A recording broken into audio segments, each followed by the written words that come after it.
formative assessment is not just a set of tricks for running things a bit better in classrooms. It's actually revolutionary in opening up, making problematic the way teachers relate to their pupils and the way pupils feel and see themselves as learners.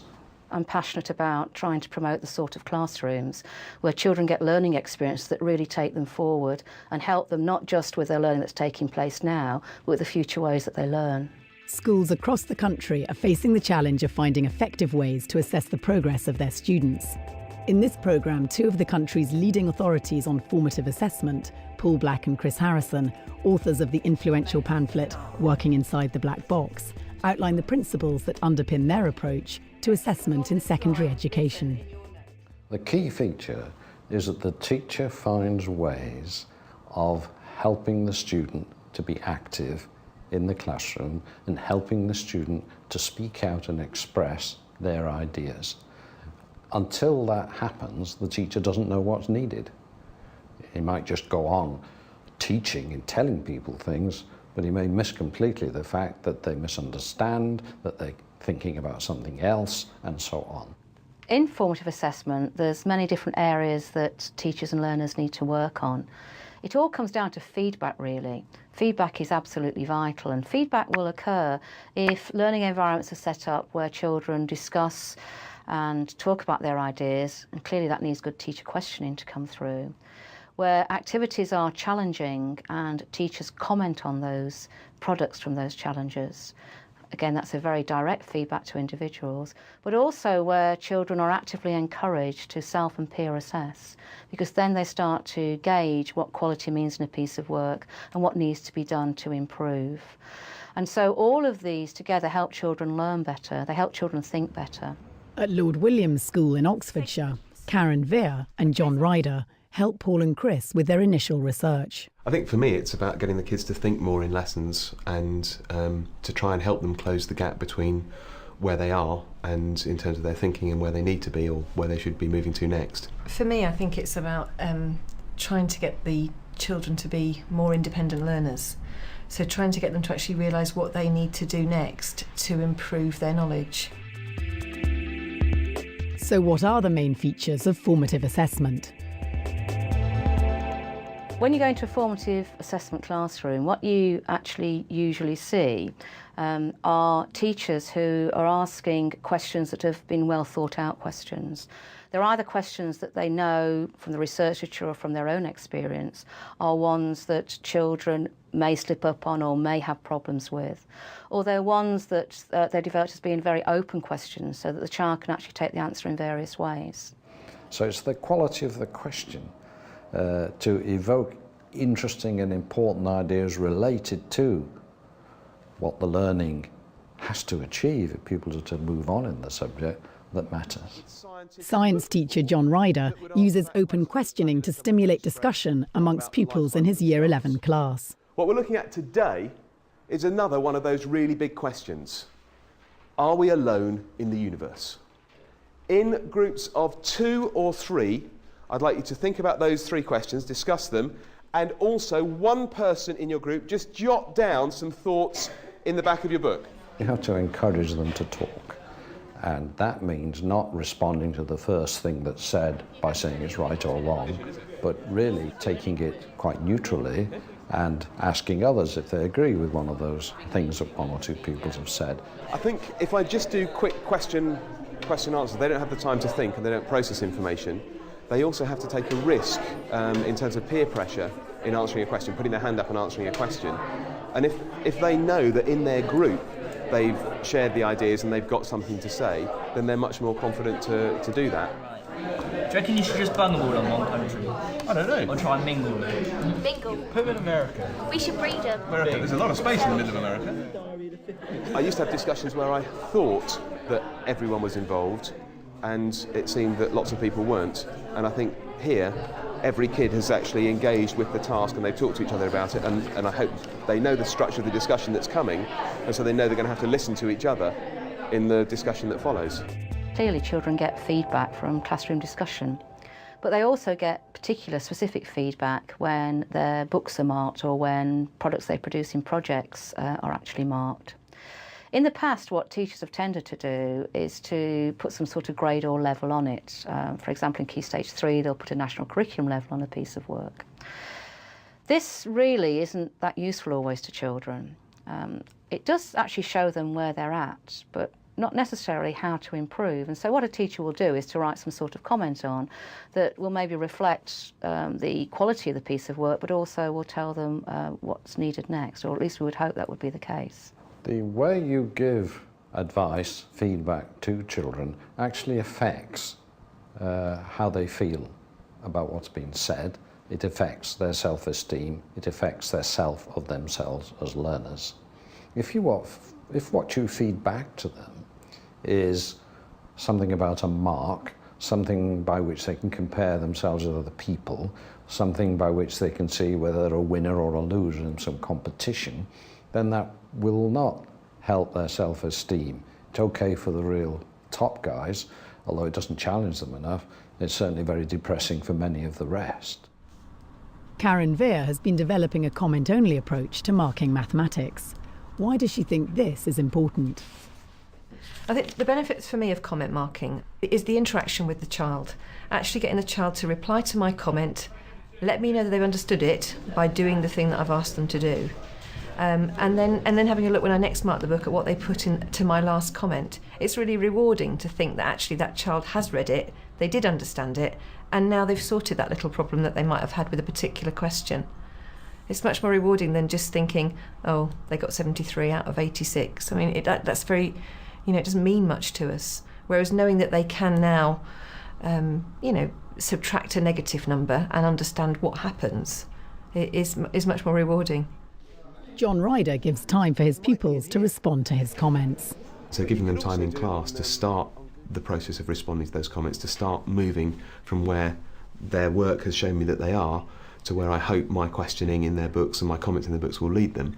I think we need to help them do that in class. At the start of the lesson, we're going to have some response time. So you've got some time to look through and respond to your comments. After he's marked our books, we get them back and we just do things that we need to improve on and answer his questions that he's written. It takes a long time to write good comments in kids' books, and to mark a class set of books really well probably takes me about 3 hours to put good comments in every kid's book.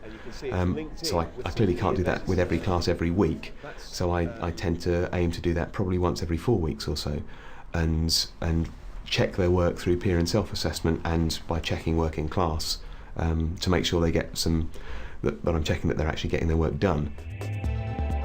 It's important in learning that you get wise about how to steer yourself. That is, you will not always have a teacher. The good learner is one who learns to be independent or learns to learn with colleagues. It's interesting when we actually started looking at the role of self-assessment and formative assessment, that we had difficulty in helping teachers to help the children to develop those self-assessment skills. And it was only when we twigged that peer assessment was a way of getting into this that things started to improve in those classrooms. Because it's through peer assessment that you start to become much more aware of your own qualities in your work. So if you want to assess yourself and see how good you're doing, and you have to do this if you're going to improve and not depend on other people telling you what to do, then you need to see your work objectively. And one important way to do this is to get other people who are like you, not marvellous people who are up there who can do great things, but people like you, and see what they have done on the same task and get them talk about what you've done on your task. We liked all the balances and they were good choices. Yeah, you felt confident, or it looked like you felt confident doing them. You got good links in between them. Yeah. But just every one thing, work on your sort of body tension. Yeah. You're sort of like, can see your face. When I started with trying to do some peer assessment, I thought it would be great because it just meant I didn't have to do the marking and, okay, swap books, mark each other's work, there we go. And it doesn't work at all. It's much more complex than that to prepare, because you really need to have thought out exactly how the kids are going to make those judgments on each other's work. I give them the answers to go through, and they've got a model set of answers, and they have to decide what the person whose work they're marking is good at, what they're not so good at, what they need extra help with. And they do a comment to each other on those tasks, and then they have to decide whether their partner deserves the merit. And they are incredibly fair. They will say to each other, well, you obviously haven't spent very long on that, look at the state of it. They don't say, oh, you have a merit because I gave you, I'll give you a merit if you give me one. They just don't do that. They are very, very honest and quite frank with each other in a way that I think teachers can't always be quite so blunt. If they're using peer assessment well, then they start to see themselves as someone who can make judgments about the quality of work, who can give advice on how to improve work. And if they see themselves as someone who can do that, then they start to be able to do that more successfully on their own work as well. Teachers have to do summative assessments as well as formative assessments. And there's nothing in the ideas about formative which are necessarily in conflict with summative assessments, although reconciling different practices between the two might be important. All I think about that is that often summative assessments are done too frequently, whereas one has to ask what they're for. Now, if they're for making a decision about a pupil's future, then that matters. But otherwise, what value can they have for learning? Well, they can have some value for learning if you use them in a formative way. When we started our formative assessment project, we hadn't thought of this side of it, but the teachers that we worked with made us aware of it very soon. And what they came to do was to actually develop formative practices to make the summative assessment more useful. As a summative assessment can be seen as a review of learning. Preparing for that review can involve pupils in thinking through what they've achieved in the learning, which can powerfully involve all the methods of self and peer assessment. And then when they have taken a test and have written answers, they can be used as homework can be used. That is, they can sit in peer groups and mark their answers and learn from that what was strong, what was weak about what they did.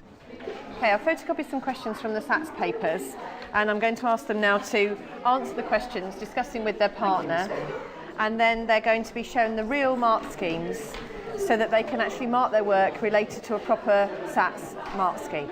Well, it helps them to see that they can pick up method marks for just writing a certain amount down. They don't have to do the whole question and get the whole question right.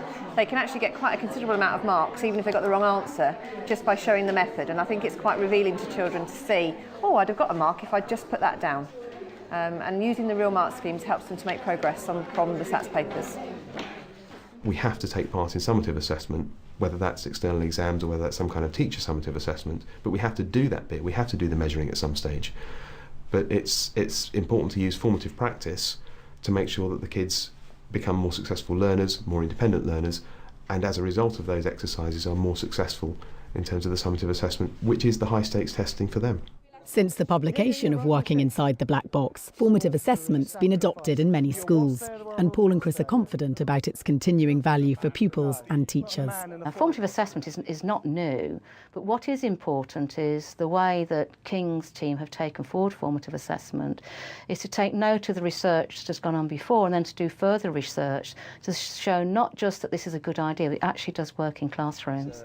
It opens up a large number of much deeper issues than one might imagine, but I think those issues are right at the heart of respecting pupils and helping them to grow into adults who are confident about learning and about collaborating with one another, which is what we all need.